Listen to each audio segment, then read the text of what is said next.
Misalnya saya memahami bahwa printing money it's okay selama untuk industri dan manufaktur, gitu ya.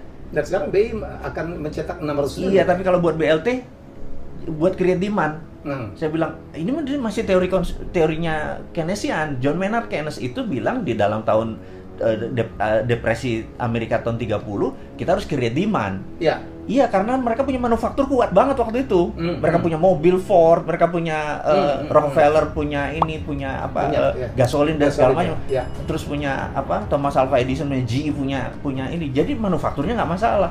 Create demand turun. Nah, di Indonesia ini yang jatuh kan bukan demand, yang jatuh adalah produsennya, suppliernya.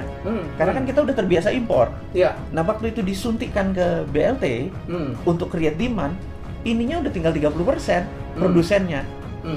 Udah kanker stadium 2 kalau stadium 2 ekonomi. Tapi ya. kan at least kan rakyat terbantu lah, Pak. Sekarang kan persoalan rakyat sekarang nggak makan, nggak punya duit untuk makan. Nah, kita sekarang mau basic aja ya kan? Kita mau ngajari. Ya. Mengingatkan bahwa bareng harusnya. Jadi waktu 600 triliun itu 100 buat create demand, 200 buat Bukankah trading. kalau demand-nya nanti create, hukum ekonomi katakan supply akan naik sendiri dong, Pak. Begitu ada kebutuhan, Setuju. orang bikin supply dong. Yang kita harus petakan sekarang, kakaknya saya bilang suka ngeritik. Kalau Najwa mengkritik anggota DPR, saya sebenarnya mengkritik para menteri. Kemana aja lu? Iya kan?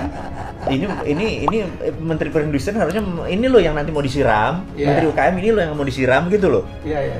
Kita nggak lihat giginya, mereka di rumah juga nggak tahu ngapain. Gue juga pengen jadi menteri kayak gitu. Okay.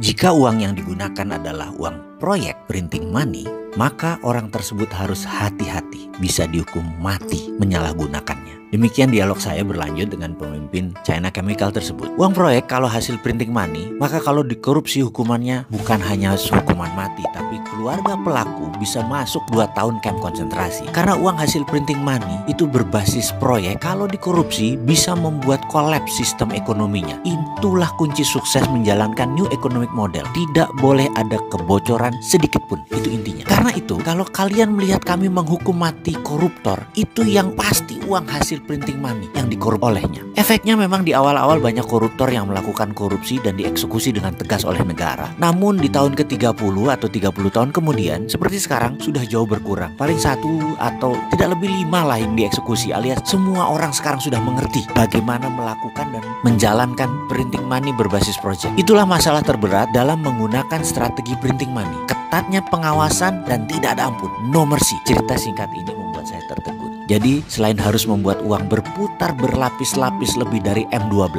pengawasan ketat atas cetak uang tadi harus menggunakan tangan besi. Kontrol ketat, hukuman keras. Bagi saya ini malah bagus, malah tantangan. Kalau Indonesia mau melepas strategi hutang dan jangan sampai habis sebuah jabatan politik, pejabat tersebut meninggalkan cerita sedih karena meninggalkan beban hutang ke anak cucu bangsa Indonesia. Ada baiknya kita melakukan hal yang revolusioner. Hanya 2 hal kok, menegakkan kawal ketat atas uang proyek dan memberikan hukuman berat. Lalu yang kedua, menciptakan proyek berlapis-lapis untuk kemakmuran masyarakat. Kemudian kita lakukan apa yang belum pernah kita lakukan. Sekali lagi, wahai pemimpin bangsa, print money berbasis proyek. Ini adalah suatu hal yang belum pernah kita lakukan sebelumnya. Bagaimana Pak ide ini? Masih kurang sontoloyo. Yuk berani menebas koruptor dengan hukuman mati.